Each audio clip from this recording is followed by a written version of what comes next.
Hello and welcome to part two of Team 90210 training. By now, you've already put up your first post, you've put up your last call post, you've hopefully had your first strategy session with your upline, and they've helped you develop a plan. Now we're going to talk about what your next step should be. So we're going to talk on this live about referral posts, welcome to the team posts, congratulation posts, recruiting posts, and the importance of lifestyle and engagement posts. So the very next thing you want to do is to jump right into the referral post. Now, part of your homework last week was to put together your list of your top 10 influencers and also kind of think of your dream team. So imagine you could have any 10 people a part of your business, any 10 people posting for you, sharing the excitement about the whitening toothpaste. Who would those people be? Who are your biggest influencers? Who are your biggest connectors? Who are the people that are super social, online or offline? Who are the people that if they say something's great, others are going to want to try it?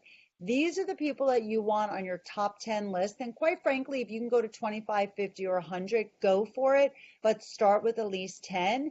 And during your coaching session, talk to your upline about who these 10 people are and why they made the list. I often like to say they either made the list because of who they are or maybe what you know they might need. Maybe they are possibly interested in a way to supplement, diversify, somebody who was looking to get back to work, maybe a stay-at-home mom that was looking to, again, start getting back into the workforce. But regardless, who are these influencers? And again, there's two different styles with the referral post. One is where you would say to somebody, hey, how would you consider, or would you consider putting up a post for me in exchange for a free tube of toothpaste?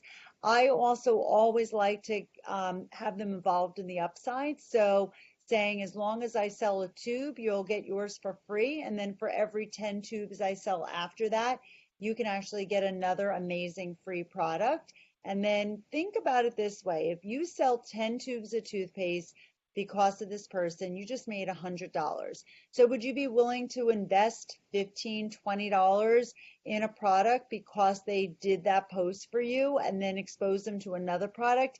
Absolutely yes, all day long.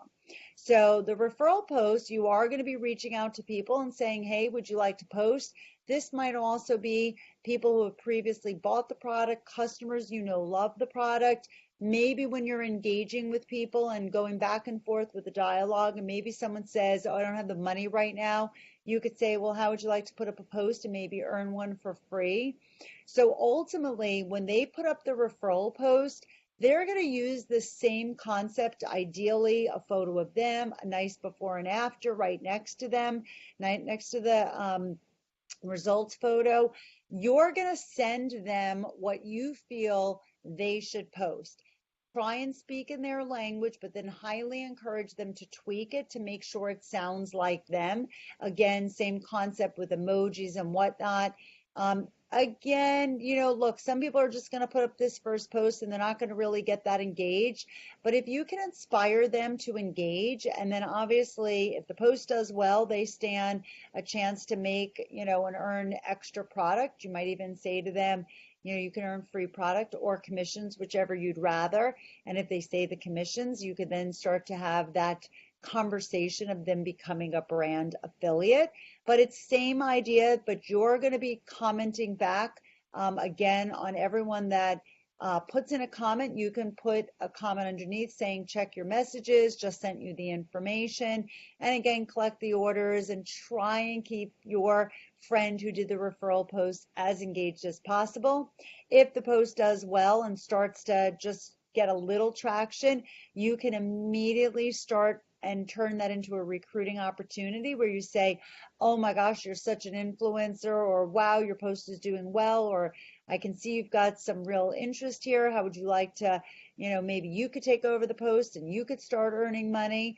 And again, people are going to be like, oh, I learned about this whitening toothpaste from my really good friend.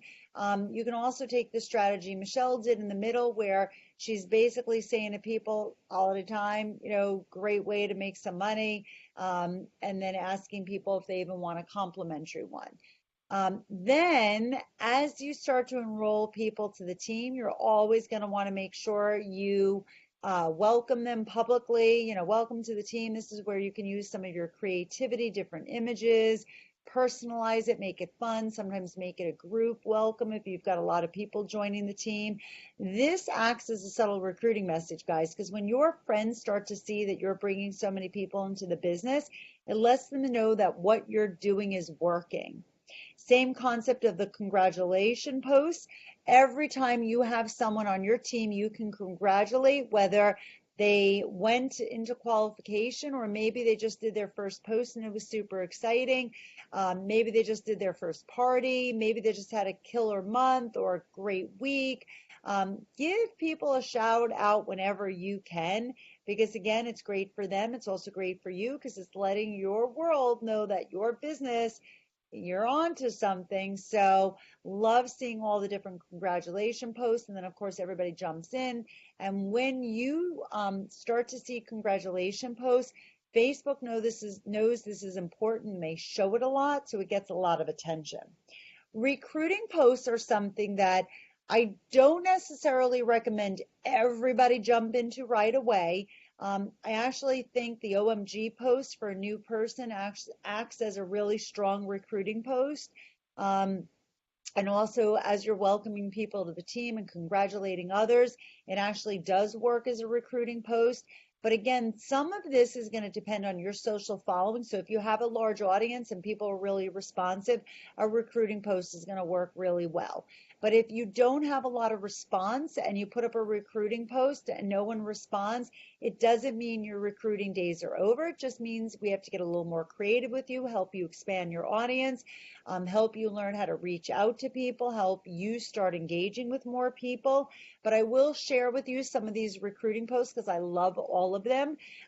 You can see on the left, you have Alana and Joanne from Australia, kind of relating this back to the holidays and talking about how much they love to chat and making it kind of a social thing. Leslie also turned this in. She was really clear about this as being a side hustle, which is amazing because people who have jobs, they're teachers, they're decorators, they're administrators, they're, whatever, doctors, actors. Everyone loves a little side hustle and a way to diversify. You're letting the world know this is a great opportunity. Michelle, just again, funny thing, just kind of catches your attention. It's a nice way of her recruiting and letting people know Saturday morning where you get to sleep till 10 a.m. We have zero sports day. My side hustle paycheck was so crazy awesome this week. I plan on finishing my Christmas shopping. Jen Salk, again, relating her success in the business, reminding people it costs $0 to join, no inventory, holiday cash, free training. These are just great concepts of recruiting posts. You have to fit your style around these recruiting posts, same idea. And then make sure you continue to do lifestyle posts. Guys, people care about you, your family, your pets, to know what's going on in your life. The more you do lifestyle posting, the more likely your friends are going to see it when you start posting a recruiting post or as you start to transition into other product posts. But I do want to say that especially if you're kind of in like your second week in the business, maybe you're at the end of your first week, you're into your third week, really make sure you focus on referral posts. I would love to see every single person have 10 referral posts up as soon after your last call post. So start getting those lists in.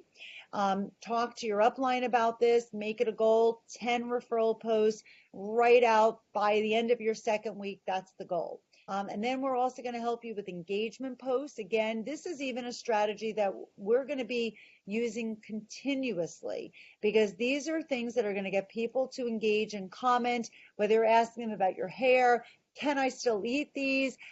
Look at how many comments these people are getting. Even Chris's comment, do kids still need to eat? I actually wonder about that every single day when my son says, what's for dinner? But these polls, different engagement questions gets your audience paying attention to what's going on your page. In the same respect, you want to make sure you're engaging with others. So your next bit of homework, keep up the lifestyle posts and engaging. Start adding things to Facebook stories and Instagram stories if you're on Instagram. If you're not, start. I do personally like to see someone become super successful on one social platform before spreading themselves too thin. But if you're already on Instagram, start getting into the habit of posting in stories. You could just do it in Instagram and share it on Facebook, but get into the habit of doing that because it's amazing. Start thinking about your goals and your activity level. What are you looking to get out of the business? What would be your dream? If you could be earning how much within the next 2, 3 months, what would you like to be earning 6 months from now, a year from now? Obviously, always think about your longer vision goals, but in the immediate future, for your next training session, your coach is really going to help you identify what your immediate goals are.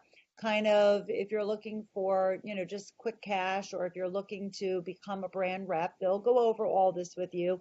Or really looking to become a leader, and how much time availability do you have? Are you looking to do an hour a day, 2 hours a day, 5, 10 hours a week? Are you looking to do more, a little less? We're going to design a plan around your schedule.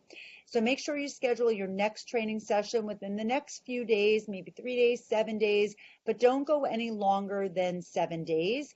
And then watch team90210part3.com, because it's going to set you up, give you a little more insight about our compensation plan, and also help you thinking strategically about your goals and your activity level. It'll help make your next strategy session go more effectively. And that's it. Thanks for watching. Bye-bye.